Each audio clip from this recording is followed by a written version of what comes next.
é o produto químico, né? São substâncias químicas responsáveis pela geração de energia do nosso corpo, são chamadas de macromoléculas, e são esses produtos que estão lá no alimento que interessam para o nosso corpo, né?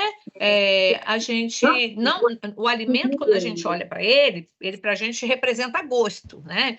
Mas para o nosso corpo, ele representa energia. Então, são esses nutrientes que estão lá dentro, que formando aquele alimento, que vai nos disponibilizar a energia que o nosso corpo precisa, certo? Então, quem são esses nutrientes? Carboidrato, proteína, gordura, vitamina, mineral, água, né? Então, isso tudo a gente estudou em bioquímica, né? Cada um desses grupos de alimentos. A caloria é a quantidade de energia que cada um desses nutrientes vai gerar. A gente também viu isso. 1 grama de proteína gera 4 calorias quando faz a digestão dela, né? Ou seja, aquela molécula grande de proteína, quando ela é degradada no nosso corpo, esse processo de metabolismo vai gerar 4 calorias. O carboidrato, 4 calorias. A gordura, 9 calorias. O álcool, 7 calorias. E proteína, vitaminas, né? E vitaminas, minerais e água não tem calorias. Então, quando a gente pega aquele alimento X, né, eu vou somar a quantidade de caloria que ele tem, proveniente da proteína, proveniente do carboidrato, proveniente da gordura, e se tiver álcool, proveniente do álcool. Vitamina, mineral e água não vai ter caloria, né? Então, cada alimento que está naquela tabela de composição, aquilo lá foi calculado a partir dessas análises aqui, individuais. E quem fez isso? A bromatologia. Quem analisou esse alimento para saber a quantidade? Foi a ciência da bromatologia, ok? Então, aí, lá no livro de vocês vem uma tabelinha, né, falando, né, da definição das funções e a composição e classificação dos alimentos. Alimento seria toda a substância captada no meio exterior que vai oferecer energia para o nosso organismo. E também vai atender às necessidades psicológicas e sociais que a gente tem. Não só as fisiológicas, né, que seria essa, gerar energia, né? Em determinado momento, quando você está com uma certa ansiedade, a gente tem disparo a gente tem hormônios, né, que pedem do nosso corpo determinados nutrientes. E aí a gente acaba tendo vontade de comer alimentos que têm esses produtos. É o caso do chocolate, por exemplo, né, que ele tem princípios ativos ali que vão induzir a produção da serotonina, né? E assim por diante. Tá? Então, às vezes, a nossa emoção também remete a sensações boas com determinados alimentos, a sensação de prazer, e que quando você está ansioso, você quer ter essa sensação de prazer. E aí você lembra, né, de um determinado alimento que te exprime isso. Essas funções fisiológicas é o que ele está explicando, é a formulação da energia. A psicológica é esse papel que eu estou falando, da relação da pessoa com o alimento, e o social é a situação que um alimento exprime para aquela pessoa de acordo com uma social. E carboidrato, e os reguladores, que são aqueles ricos em fibras, vitaminas e minerais, né? Então, isso aqui é simbolizado numa roda chamada roda da vida, roda da alimentação, e também a gente tem a pirâmide dos alimentos, né, que foi conhecida quando a gente trabalhou lá com o guia alimentar da população, né, para a população. Então, de maneira geral, os nutrientes são divididos em macronutrientes, que são aqueles que são medidos em gramas, né? Então, a quantidade deles num produto vai estar expressa em gramas, e são aqueles que a gente precisa em maior quantidade. E tem aqueles que são medidos em quantidades menores, né? Em miligramas ou microgramas. O corpo precisa, mas precisa numa quantidade menor. E aí eles são chamados de micronutrientes, tá certo? Então, eu coloquei uma tabelinha aqui genérica, né? Macro é a água, carboidrato, gordura e proteína, e micro são as vitaminas e os minerais. Mas dentro do grupo, por exemplo, dos minerais, a gente tem o cálcio, que é um macro mineral, que a gente precisa em gramas, né? Assim, não há eu não posso generalizar. Agora, dentro do grupo desses macros, todos eles, a gente precisa em quantidades de gramas por dia, ok? E aí eu fiz uma tabelinha aqui, colocando o tipo de macronutriente, o papel que ele tem no nosso organismo, né? E em alguns alimentos onde ele é encontrado em grande quantidade, tá? Não quer dizer que sejam só nesses. E lembrando também que a gente já teve uma disciplina que explica isso aqui de uma forma mais consistente. A gente viu isso se eu não me engano, em dietética, né? Técnica dietética, e a gente viu isso em bioquímica. Bioquímica vocês não viram comigo, mas na bioquímica vocês estudaram cada tipo desses nutrientes. Quais são os tipos de carboidrato, quem é a molécula, as moléculas de formação dele, a proteína, a mesma coisa, produto final do carboidrato, produto final da proteína, né? Depois da digestão.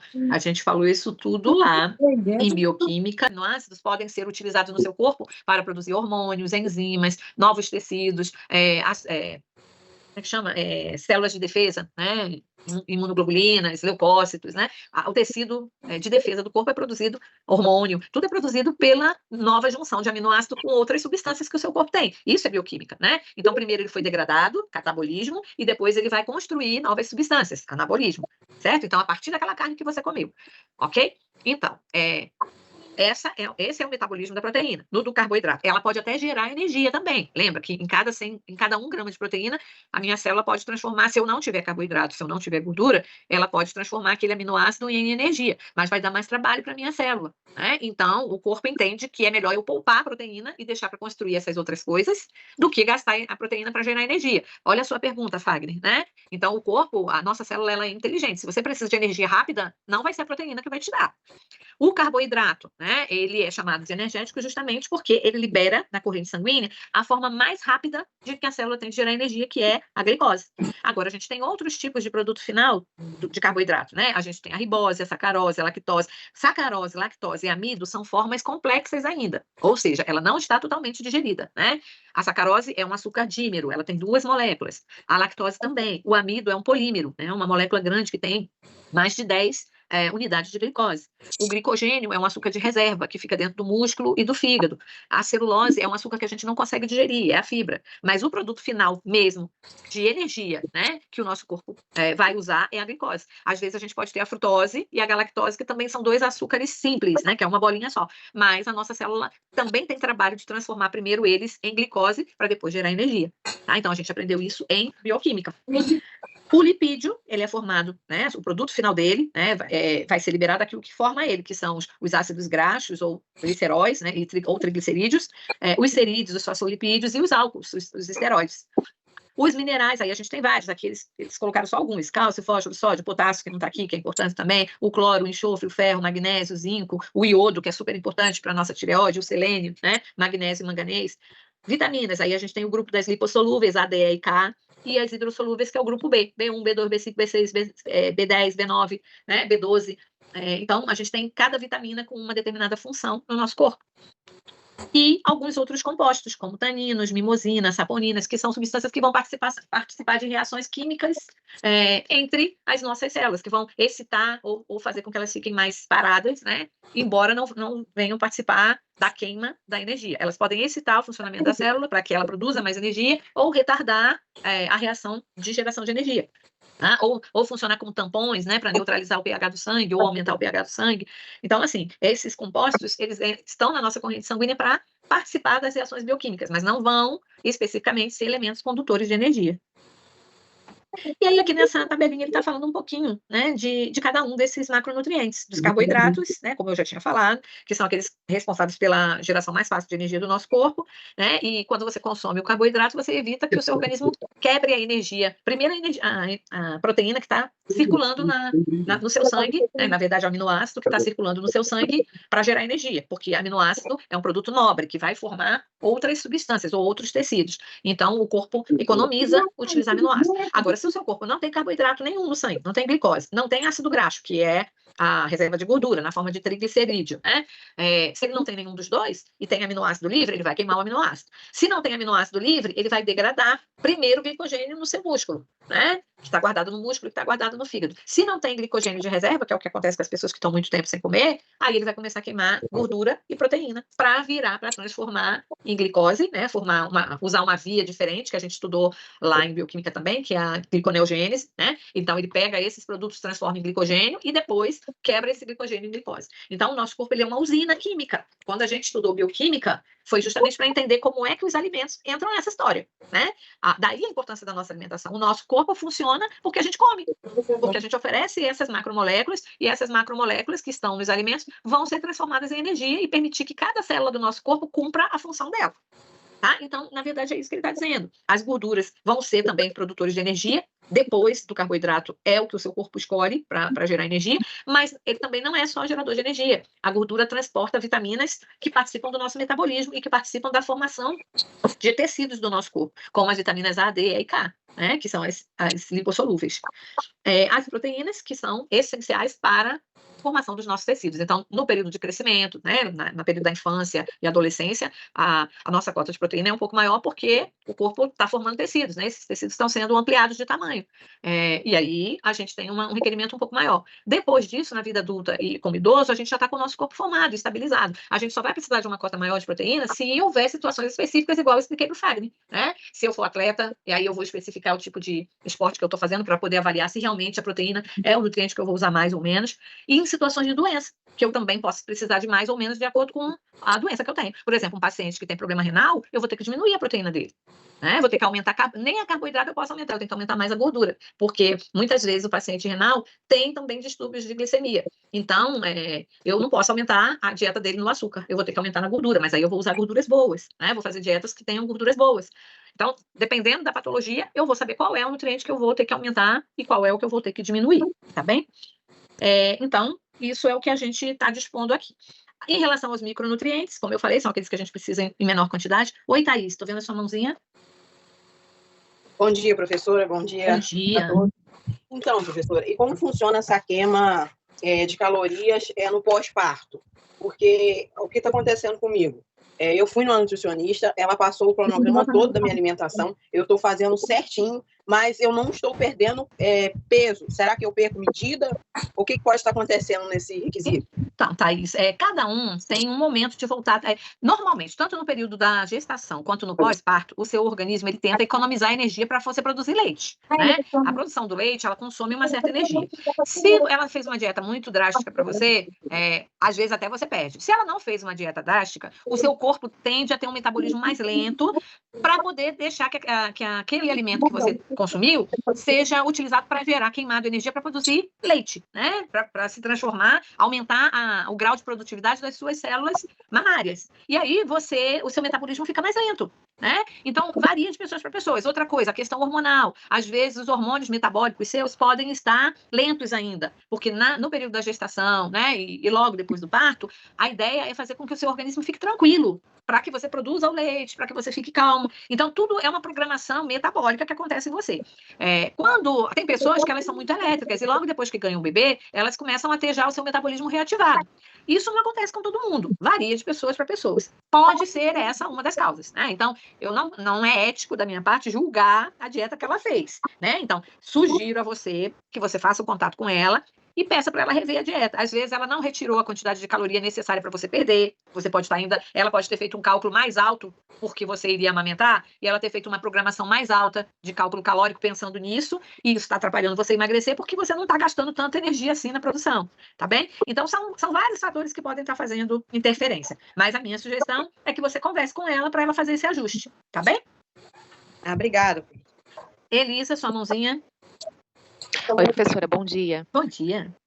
Nesse caso também, né, da colega, também pode influenciar a questão da atividade física, né, professora? Porque Isso. aí acaba sendo um conjunto, né? Isso, então, foi Ela o que não eu está falei. podendo também fazer, né, atividade. Isso, então, às vezes o Nutri pode ter programado um valor calórico pensando que ela teria uma atividade mais intensa. Normalmente, logo depois do parto, a gente não conta muito com atividade física nos primeiros 2 meses, né? O máximo aí é uma caminhada leve, porque a mãe não fica muito tempo longe da cria. Ela tem que dar mamada toda hora. Então, você não conta muito com atividade física nessa parte.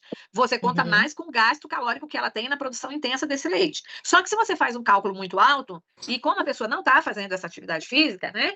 Isso interfere no processo da perda. Por isso que eu disse que é importante ela levar o problema para a Nutri, para ela reavaliar o valor calórico que ela deu, saber como é que tá os hormônios dela, né? Fazer um exame aí para ver como é que tá o hormônio da tireoide, se ainda tá lento, né? Saber como é que tá a digestão dela, se a digestão tá lenta, significa que o metabolismo tá lento, e isso tudo interfere, né? Então, por isso, a gente não pode dar uma razão única, né? Não pode dar uma solução única. Precisa ser avaliado, né? Como é que essa dieta está sendo feita, ok?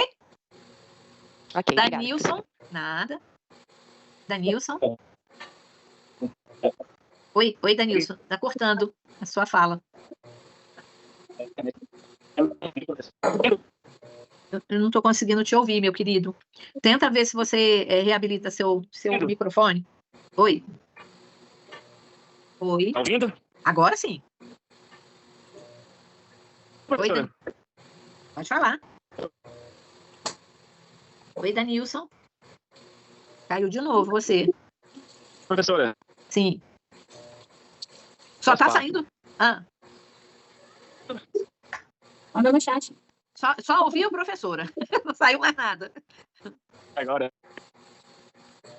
Tá fechando toda hora. Parece que tá abrindo e fechando o microfone. Não tá saindo a sua fala toda.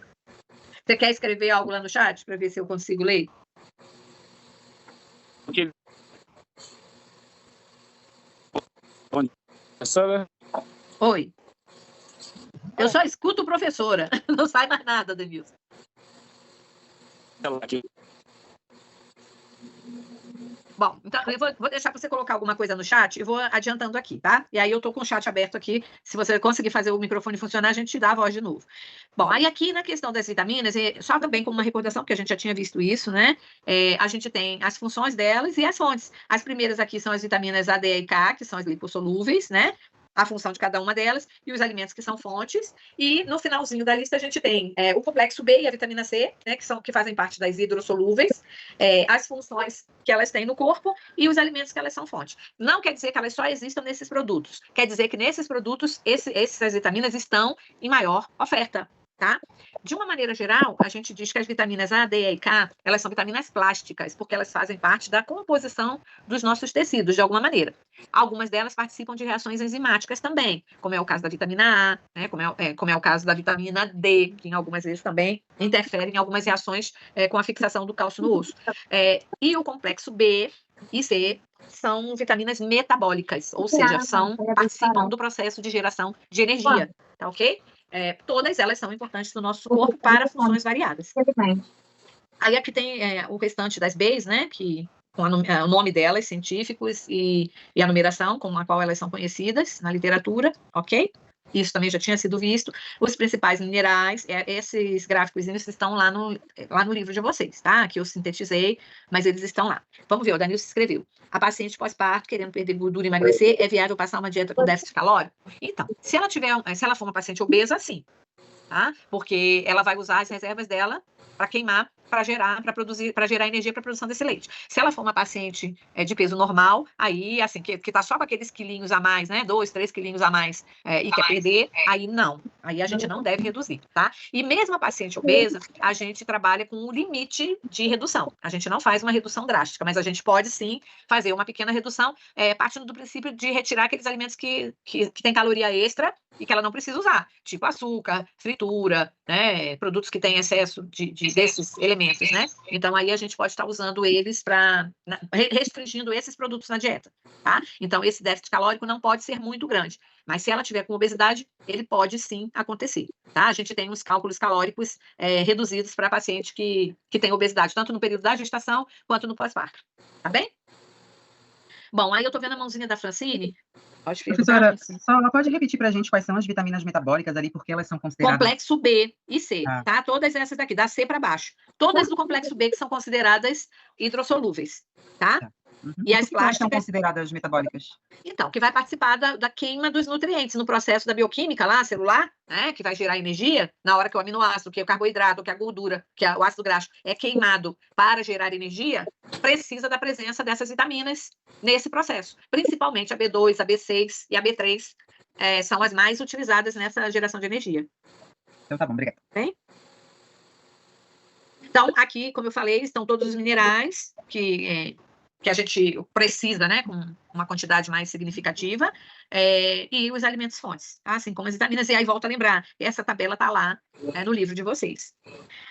As fibras, que são aqueles produtos que não geram energia também, assim como as vitaminas e os minerais, mas são importantes para regular o nosso organismo em relação ao movimento do trânsito intestinal, a absorção de gordura que não é utilizada pelo corpo lá no trato digestório, né, na hora que você come, quando tem fibra, o excesso da gordura presente é absorvido por essa fibra e é excretado nas fezes, e também porque as fibras, geralmente, junto delas, vêm algumas vitaminas que estão na casquinha dos produtos, né, e principalmente essas vitaminas do grupo hidrossolúvel, né, e do grupo lipossolúvel algumas, né, quando é uma fibra de produto tipo castanha, que é rica em gordura, essa fibra também é rica em vitaminas lipossolúveis, tanto que alguns óleos vegetais são extraídos, né, de algumas castanhas e com a própria cápsula envoltória, né, porque nessa cápsula também tem gordura, tá certo? Então, a fibra ela é considerada nutriente por algumas literaturas, em outras não, né, mas a maioria das literaturas inclui a fibra como nutriente, porque ela não consegue ser absorvida, mas ela tem função dentro do sistema digestório, tá? Então, aqui está dizendo que ela não é considerada um nutriente, assim como a água, ela não está lá naquela tabela, né, que a gente viu lá na frente, de vitaminas, minerais. Peraí, deixa eu voltar aqui, que tem alguém com o microfone aberto. Deixa eu fechar. Então, as fibras, lá naquela tabelinha inicial, ela não apareceu como um nutriente, porque ela não vai participar do processo digestório, né? Ela não vai ser degradada, ela não entra no circuito metabólico, mas ela entra no circuito mecânico da dieta, do processo da alimentação, que é a parte da excreção, né? Lá no movimento de peristalse do intestino, e ela é veículo, ela traz nela algumas gorduras e algumas vitaminas e minerais que são essenciais ao corpo. Então, ela acaba sendo um elemento importante, né? Porque quando você não come fibra, você fica com carência de algumas vitaminas, e também você fica com um mau funcionamento no aparelho intestinal, tá bem? Então, elas são essenciais para manter o funcionamento do intestino e também porque elas são veículos de algumas vitaminas e minerais e algumas delas alimentam a nossa flora intestinal, né? Algumas dessas fibras fazem parte do grupo de refeição que a nossa microbiota, né? A flora intestinal normal e boa precisa para sobreviver, tá certo? Então, a gente tem as fibras solúveis, que são aquelas encontradas nas frutas, nas verduras e nas leguminosas, e que geralmente elas viram gel, né? Elas são mais aglutinadas, né? Elas ficam de uma forma aglutinada, e a gente tem a fibra insolúvel, que é aquela fibra rígida, que ela não se desmancha de jeito nenhum, e ela não forma gel, ela tem esse papel de fazer o intestino funcionar mais rápido, justamente porque ela é irritante do intestino, né? A presença daquela fibra dura ali faz o intestino trabalhar mais rápido na intenção de expulsar essa fibra, tá certo? Então, aqui eu listei o papel da fibra solúvel e da fibra insolúvel, e é importante a gente entender que nenhuma é mais importante do que a outra. Cada uma delas vai ter a sua finalidade. Então, como eu tinha dito aqui, a solúvel vai se dissolver na água e vai formar gel. E ela tem um papel, além de alimentar, né, a nossa microbiota, ela dá saciedade, porque como ela puxa a água, ela incha, ocupa o espaço na cavidade gástrica, e aí você não tem tanta fome naquela hora de comer, né? Já a fibra insolúvel, ela irrita a mucosa, né, e faz com que o alimento passe rápido pelo estômago, passe rápido pelo intestino, e a absorção acaba sendo diminuída, né? Se ele vai ficar menos tempo no estômago, menos tempo no intestino, o nutriente que está ali vai ser menos absorvido, você vai ter menos caloria absorvida naquela refeição. Então, para os processos de emagrecimento, ambas são importantes. Uma porque dá saciedade e a outra porque aumenta a velocidade do trânsito e reduz, né, a quantidade de absorção do carboidrato, da gordura que você tenha na sua dieta. Tá certo? E aí aqui então tem, especificando alguns exemplos de fibra solúvel e fibra insolúvel e o benefício dessas fibras para a nossa saúde. Tá? Então, por isso que eu disse para vocês que é contraditório dizer que ela não é um nutriente. Em algumas literaturas vocês vão ver descrita que ela é. Né? Agora, no livro de vocês, como está dizendo que não é, vocês, se cair uma frase lá, verdadeiro ou falso, vocês têm que usar esse termo, não é, né? É porque a literatura optada aqui foi a de que ela não é nutriente, mas ela é essencial para o processo de alimentação e nutrição. Oi, Natália, pode perguntar? Bom dia, professora. Bom No dia. exemplo aí das fibras solúveis e insolúveis, a senhora colocou o farelo de aveia nos dois tipos de fibra, assim como aqueles legumes. Então, significa que esses alimentos são Ele tem as duas coisas. Isso, bom. porque o farelo de aveia, ele tem a capinha, ele tem a fibra insolúvel na capinha, mas ele tem o amido, aquela gominha da aveia presente nele também, né? É como se eu tivesse a aveia ali nele, né? Então, eu não tenho só farelo, eu não tenho só casca, né? Eu tenho a casca e tenho uma porção da aveia nele. Então, ele vai ter um pouco da solúvel e um pouco da insolúvel. Mas ele é predominante, ele tem maior quantidade de fibra insolúvel do que de solúvel. Tá bom, obrigada, professora. Nada. Se eu quiser, a minha finalidade para ele ali vai ser maior quando eu quiser a fibra insolúvel do que quando eu quiser a solúvel, tá? Tá bom. Então, a água, né, que é um outro, esse faz parte do grupo de nutrientes, porque ele forma, né, cerca de 80% do corpo humano, né, tem água presente em todas as células, em todos os tecidos, a água circulante, então a água é essencial para o nosso organismo. E por conta disso, né, existe um cálculo que você atribui uma média de consumo personalizado, né, onde o ideal é você utilizar 35 ml por cada quilo de peso que você tem, né, que é o que as suas células vão precisar para se manter funcionando bem. Então, isso vai variar de pessoa para pessoa, tá certo? Então, aqui vem o papel da água. O principal papel dela é que ela é solvente nas reações químicas que acontecem nas nossas células, permitindo a geração de energia, de modo que se você não tem água livre, a sua célula vai economizar caloria. Ela não vai queimar caloria porque não tem água para resfriá-la, né? A gente precisa da água igual no carro. O motor, quando aquece, ele usa a água que o carro tem para esfriar esse motor. Então, se essa água falta, esse motor queima. Isso acontece na nossa célula, só que ela não queima. Em vez dela queimar, ela para de gerar calor, ou seja, o metabolismo dela fica lento. Então, você não perde peso se você não bebe água, né? Você não queima caloria suficiente se você não tem água livre para essa função, né? Ela vai transportar nutrientes para dentro das células. Então, a forma da entrada, né? Como o sangue entra nas células para levar para entregar, né, os nutrientes, ele não entra, ele circula próximo, mas a água que está nesse sangue entra com esse nutriente para a célula para levar esse nutriente e permitir que aconteça a reação química, né, que vai gerar energia dentro dessa célula. Então, se não tem água suficiente no sangue para ela penetrar e levar esse nutriente, essas células também vão trabalhar de uma forma mais lenta, tá certo? Ela atua como lubrificante dos processos fisiológicos, né, desde a mastigação ao trânsito intestinal, evacuação, na deglutição, né? Então, a água faz parte de todos esses fluidos que participam do nosso processo digestório.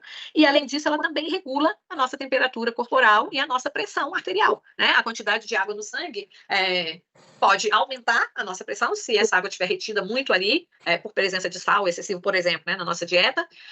Então, para diluir esse sal do sangue, as células jogam água devolvem água para o sangue para diluir a quantidade do sal, né, para ele voltar a estar normal ali. Com isso, o volume do sangue fica maior, a pressão arterial aumenta.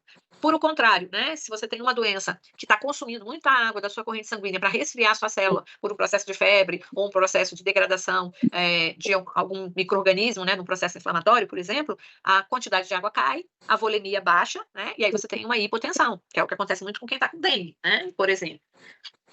Então, a temperatura corporal também por isso. A nossa circulação, ela transfere calor, né? Quando ela está intensa, ela transfere calor para o nosso tecido. E aí, uma das formas de resfriar as células da superfície é jogar água para fora, né? Para resfriar o tecido e manter sua temperatura corporal dentro dos 36, 37 graus. Se você não tem água livre para fazer isso, a sua temperatura superaquece. Aí você tem aquela febre que não é pela infecção, é aquela febre pela falta da água, né? Pelo calor intenso do corpo, produzido pelo corpo, e você não tem água disponível para normalizar esse calor que foi produzido ali.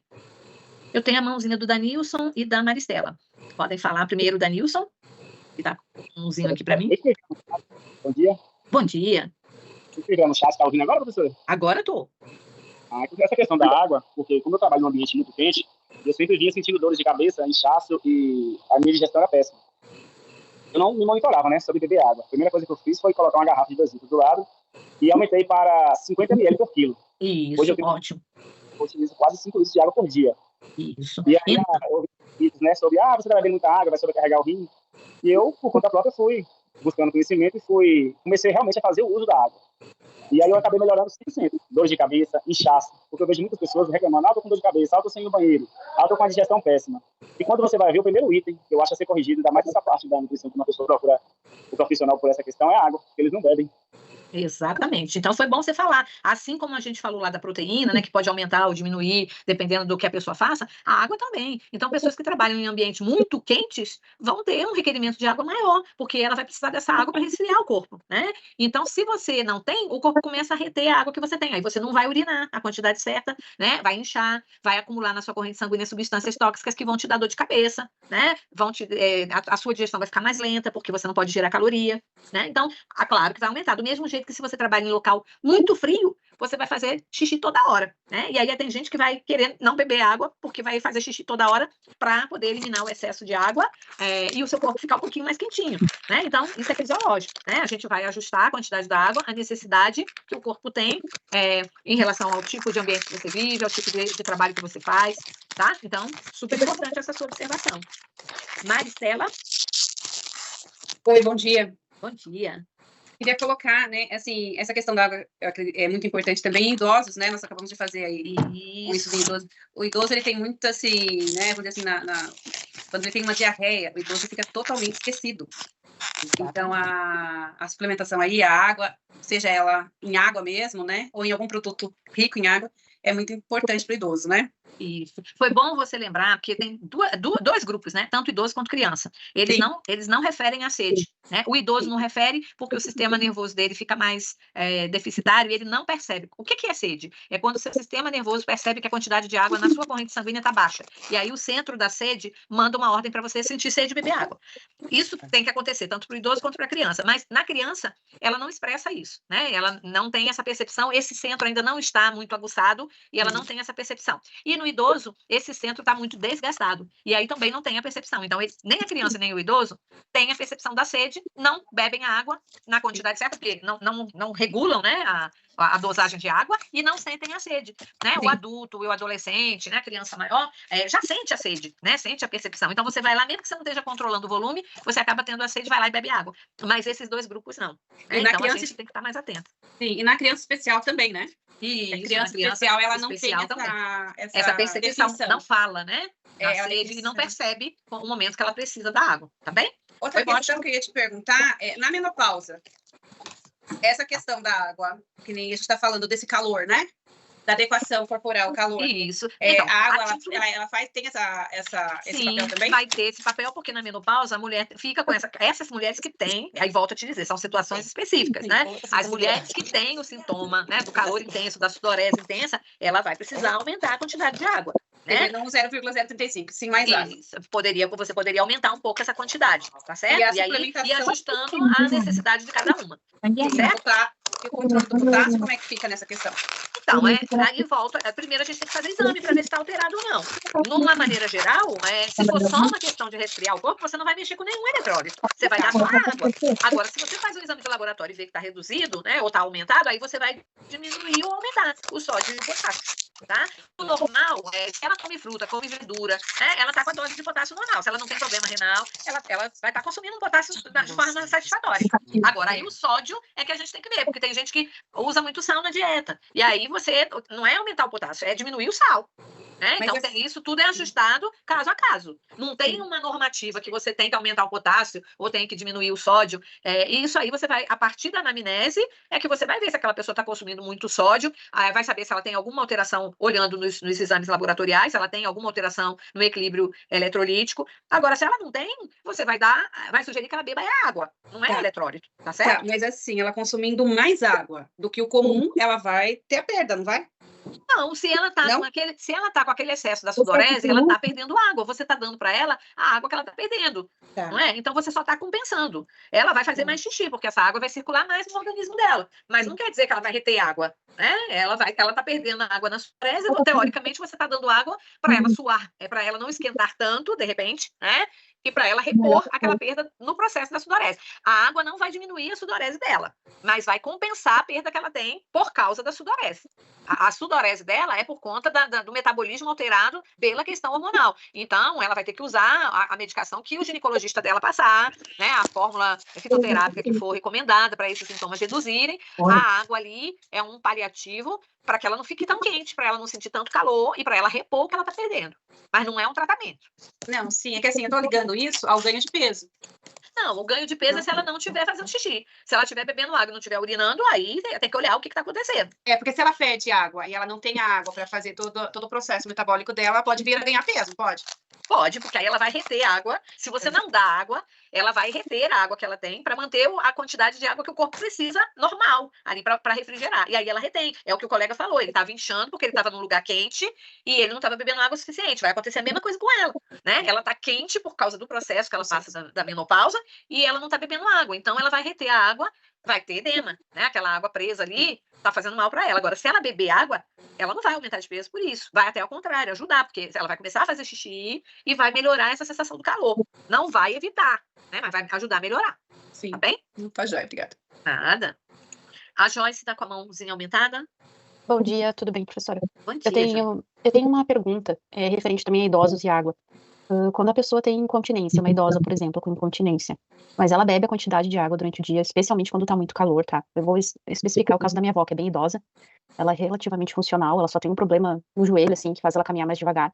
Só que ultimamente ela começou a apresentar um problema, que é urinar na cama à noite. E ela só tinha tido esse problema no inverno passado. Aliás, retrasado. E agora, nesse verão, ela começou a apresentar de novo. Então, ela bebe bastante água. Ela foi até o UBS que trata ela e tentou falar com a médica, não conseguiu. Uma enfermeira instruiu ela a beber água somente até as 19. E depois, assim, só tomar pequenos goles. Procede isso? Para resolver o problema dela urinar na cama, procede. Mas, assim, paliativo. Tem que saber o porquê, né? Porque se você reduzir a quantidade, se ela beber ao longo do dia a quantidade que ela precisa, o horário que ela vai beber é que pode ser reduzido, que foi o que ela sugeriu. Ao longo do dia, ela vai beber a quantidade que ela precisa. À noite, ela vai tentar evitar beber próximo do horário que ela vai dormir, porque aí vai ter menos retenção de urina na bexiga, ela não vai expelir com a mesma facilidade. Agora, esse excesso de urina não é porque ela está bebendo água. Com certeza, ela está com uma proxidão ali na válvula lá da bexiga, né? Isso por conta da idade, por causa dos comandos do sistema nervoso. Então, por isso que eu estou dizendo que a solução não é tirar a água. A solução é o médico tratar esse problema. Agora, para ajudar nesse momento, enquanto ela ainda não tem o tratamento, a oferta da água que ela precisa pode ser feita mais cedo, né? Para ela, à noite, no período da noite, não se urinar. E também a questão do uso da fralda. Né? Sim, ela teve que começar, assim, ela é contra, né? Ela não gosta, mas a gente teve que começar a colocar, porque ela não conseguia chegar a tempo no banheiro. E é uma questão estranha, porque só à noite. Eu cheguei a pensar em questão cardíaca também, né? Ela marcou uma consulta. É porque à noite a pessoa perde um Relaxa pouco. Também. O comando da noite é involuntário, né? Então, essa musculatura involuntária dela deve estar frouxa, né? Por causa da idade. E aí vaza, né? Extravasa a urina ali. Não é uma contração. A bexiga, quando tem um restinho de urina ali, ela contrai. Se a válvula de baixo não estiver bem presa, o xixi vai sair, né? Vai vazar, certo? E é esse controle ali dela que deve estar falho. Então, pode ter alguma medicaçãozinha para ajudar a contrair um pouco mais, mas eu nem acredito que os médicos não gostam, né? Muito de usar quando já é uma certa idade. Ou pode ser, se for uma coisa mais grave, né? Uma infecção, alguma coisa que esteja acontecendo, essa válvulazinha está assim frouxa por causa da infecção urinária. Aí, por isso que precisa ser visto. Tá bom? Marcou a consulta. Obrigada. Nada. Tchau. Denilson, sua mão ainda está pro alto. Posso ir ou você ainda é outra pergunta ou você esqueceu ela pro alto? Danilson, né? Eu falei Denilson. Bom. Então, eu vou lá, eu acho que ele esqueceu. Só finalizando, né, a gente já falou aqui das diferentes funções da água, isso aqui é mais a título de vocês memorizarem, né, lembrando que a gente usa diferentes recursos para ajudar na memorização, tá certo? Então, não tem nada a acrescentar aqui na figura, exceto, né, de que vocês possam utilizá-la para fixar esse papel da água.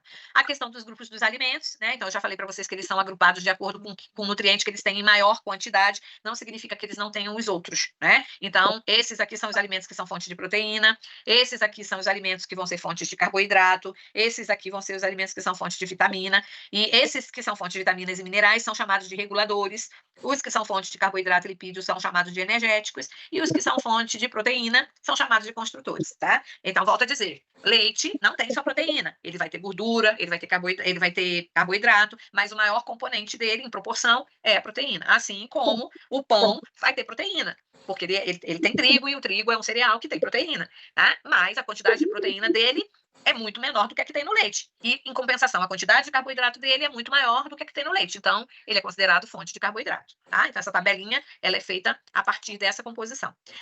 O guia alimentar da população brasileira e também o que a OMS e a FAO utilizam, né, para recomendar o consumo de proporção de alimentos, lembra que eu falei? 50%, 50% a 60%, 55% a 60% de carboidrato, 15%, antigamente era 10% a 15% de proteína, hoje a gente pode encontrar até 20% em algumas situações, tá, especiais, mas o normal, de 15% a 20% de proteína, 25% a 30% de gordura. Essa ordem, né, que é considerada a lei, né, uma das leis da alimentação e nutrição, ela é representada na pirâmide pelos níveis, né, por aqueles patamares que a pirâmide tem, né? Então, olha aqui, ó, os 55% de carboidrato a 60% está expresso no consumo desses produtos aqui, né? Os 15% a 20%, 10% a 15% de proteína está expresso nesses grupos aqui. E hoje eles até colocam assim, as carnes vermelhas, né, as carnes mais gordurosas, consumir menos do que os peixes, do que o leite, né, os derivados do leite, que são proteínas mais magras, né? E as gorduras, a gente usa as oleaginosas, até tem uma pirâmidezinha mais atualizada que coloca as oleaginosas junto aqui como fonte de energia desse grupo principal aqui, né, de consumo de energia. E colocam aqui em cima as gorduras ruins, as gorduras saturadas, né, que é a fritura, os alimentos que têm gordura hidrogenada, que têm gordura em excesso, de uma certa maneira, tá? Então, a gordura está entre 20% a 30%, mas não a gordura ruim. Seria a gordura boa, que pode estar expressa no grupo das amêndoas, das castanhas, né, e dos óleos vegetais, nessas duas camadas aqui, tá certo? Então, aqui ele tá citando na lateral, mas em algumas pirâmides a gente observa a presença dos óleos junto aqui nessa coluna e das castanhas e do abacate, né, aqui nesse grupo das frutas e verduras, ok? Aí aqui também a gente tem a questão do esporte, da prática esportiva, né? Tem a questão da formação do prato saudável, a questão da gente ter hora para fazer as refeições. Então, tudo isso está envolvido, né, na pirâmide da alimentação saudável, não só os grupos dos alimentos.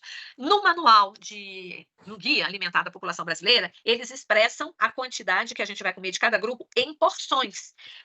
Tem um livrinho que a gente chama Guia de Bolso, eu vou ver se eu acho que na impressão atual do Ministério, eles não colocaram mais isso. Nas primeiras impressões do Guia de Alimentação Saudável, eles davam um guia de bolso que explicava o que é 5 porções. 5 porções de pão não quer dizer que você vai comer 5 pães, né, de cada vez. Quer dizer que uma porção de pão é meio pão, né? Então, um pão tem 50 gramas. Uma porção de pão é 25 gramas, meio pão, certo? Então, se você vai colocar 5 porções, isso quer dizer que seriam 2 pães e meio ao longo do dia, né? Então, tem gente que come isso sozinho no café da manhã, que aí já acabou a dose de carboidrato. E lembra que isso aqui é para o grupo inteiro. Não quer dizer que eu vou comer 5 porções de cada um.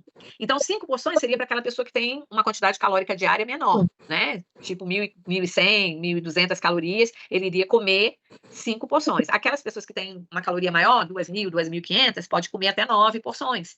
Do grupo todo, não é só pão. Então, aqui conta a colherada do arroz. Então, uma porção de arroz são 3 colheres de arroz, que corresponde a mais ou menos 50 gramas, 60 gramas, dependendo do quanto você vai encher aquela colher, né? Então, 60 gramas de arroz cozido é uma porção. Então, se você come 3 colheres no arroz do almoço e 3 na janta, você já usou 2 porções nesse grupo. Se você comeu um pão inteiro, você já comeu 2 porções no café da manhã, já foi 4. Se você comer lanchinho da tarde e lanchinho da manhã alguma massa, ferrou. Se comer arroz com macarrão e batata no almoço, ferrou, né? Então, veja que a gente ultrapassa muito fácil as recomendações, tá bem? Então, aqui, desse lado, ele fala em porções. Não quer dizer que essa porção seja uma unidade inteira e não quer dizer que é de cada um. Quer dizer que algum desse elemento. Porção de biscoito, creme crack. Uma porção são 3 biscoitos creme crack. Se você come 6, se você come 10, né, que tem gente que come meio pacote no café da manhã. Eu não tô comendo pão, tô comendo biscoito. Aí quando você vai olhar, ela tá comendo um pacote do biscoito. Era melhor comer o pão, né? Então veja que a forma como a pessoa faz a dieta muitas vezes é errada, porque ela não tem um entendimento disso. O guia para a população brasileira, ele foi criado, mas nem todo mundo tem acesso. A gente já falou isso, né, no semestre passado. Então, quem que vai levar essa informação para a população? Nós. Quando a gente está lá fazendo uma palestra, quando a gente está atendendo o paciente no consultório, você orienta para ele vai levar para a família dele. A ideia é essa, tá? Mas a gente tem que saber orientar, porque se não souber orientar ele olhar essa pirâmide aqui, o que ele vai fazer? Ele vai encher a burra de carboidrato, porque ele está vendo que... Cadê? Volta aqui, né? O que está acontecendo com ele? Ele está vendo que, isso aqui quer dizer que eu posso comer bastante isso aqui. Não é que ele pode comer bastante, é que dentro da dieta dele, a concentração naquele horário maior é o carboidrato, mas tem quantidade limite, não é? Então, é isso que precisa estar claro nessa recomendação da alimentação saudável. O tópico 2, deixa eu ver só o tamanho dele para ver se vai dar tempo da gente fechar ele hoje. Eu acho que não. Tá? Eu vou preferir deixar para a gente começar o tópico 2 amanhã, porque a gente vai falar dos métodos de análise bromatológica, né? A gente já está saindo dessa esfera da composição dos alimentos. Eu vou usar esse restinho do nosso tempo aqui para a gente tirar alguma dúvida em relação a esse conteúdo do tópico 1. Amanhã a gente começa terminando o tópico 2 e 3, e aí eu falo um pouquinho da questão das práticas, tá certo? Para vocês tentarem já fazer essas práticas no final de semana e ao longo da semana que vem, tá certo? Alguém quer fazer mais alguma pergunta? Eu vou abrir o chat aqui para ver se tem mais alguma questão que eu não respondi. Para saber o valor dos nutrientes a indicar a cada paciente, são todos através de cálculos? Sim, né? Então, a gente tem, sim, que fazer cálculos individualizados, né? A gente começou a aprender isso no semestre passado, quando a gente viu, eu não me lembro qual foi a disciplina, mas que a gente começou a falar disso, né? Que a gente fez até um exercício que era fazer o cálculo diário do que a gente estava comendo, né? E aí a gente viu que para cada pessoa existe uma quantidade necessária de calorias. E eu até dei para vocês algumas fórmulas na época, né? Para a gente tentar calcular. Primeiro, a gente tem que saber o peso ideal da pessoa, saber se ela está no peso. Se ela está no peso, a gente vai usar um valor calórico por quilo de peso, né? Esse valor calórico é diferente para criança, para o adolescente, para o homem, para a mulher e para o idoso, né? E aí a gente encontra qual é o valor calórico diário que ele precisa. Depois que eu descobrir esse valor calórico, aí eu vou aplicar aquela regrinha. 55% a 60% desse valor tem que ser carboidrato, né? 10% a 15% tem que ser proteína, 25% a 30% carboidrato. Partindo desse princípio, aí eu vou analisar a dieta. Vou pegar a tabela de composição de alimentos e vou ver se aquela dieta tradicional, vamos lá, vamos construir uma dieta normal, café da manhã. Um pãozinho com queijo, um copo de suco, pronto. Isso aí dá quanto? Quanto eu teria que comer de proteína no café da manhã, né? Então, eu teria que fazer esse cálculo por refeição e por pessoa, tá bem? Então, seria isso. Na alimentação, nosso corpo faz evoluções de milhões de anos em poucas horas. Transforma um frango em um ser humano em poucas horas. Mais ou menos isso aí, né? Na verdade, o prazo da nossa digestão é em torno de 2 horas. Mas dependendo do tanto de carne e o tanto de gordura que você come, às vezes a gente almoça e quando é de noite aquela comida ainda está lá no estômago. Por isso a importância da mastigação e não exagerar na composição de alguns nutrientes calóricos, né? Sobre o cálculo da ingestão de água. Entra também líquido como café, chá e suco? Não. Porque a gente considera que esses elementos aqui, eles têm componentes que vão consumir a água que está contida nele. Então, o chá e o café nem tanto, né? Podem, de repente, até entrar nessa composição, sim, mas o suco não, porque o suco tem carboidrato. O chá e o café, se você não adicionar açúcar, ele pode entrar no cálculo como água. Mas o suco não, porque tem o açúcar da própria fruta, que a água que está ali naquele suco vai ser usada para digerir aquele açúcar.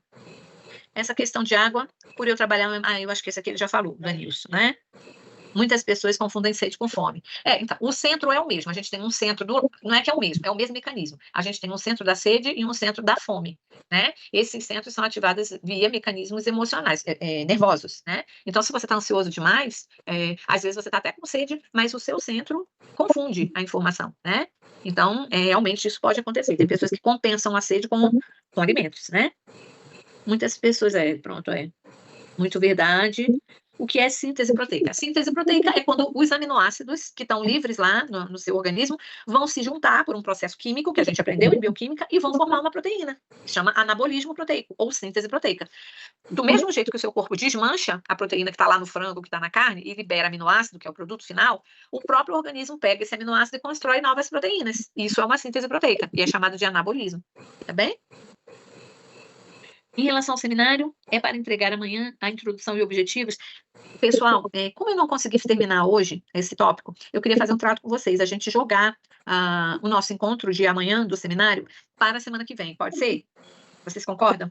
E aí, sim, não seria para entregar, mas seria para estar pronto, né? Na verdade, não seria para me entregar, é para vocês terem aprontado para poder tirar as dúvidas comigo. Vocês não vão me mandar, tá? Vocês vão construir, e se quem tiver com alguma dificuldade, pode estar apresentando lá qual é a dificuldade que teve nessa construção, tá bem? Então, vamos terminar aqui, moçada.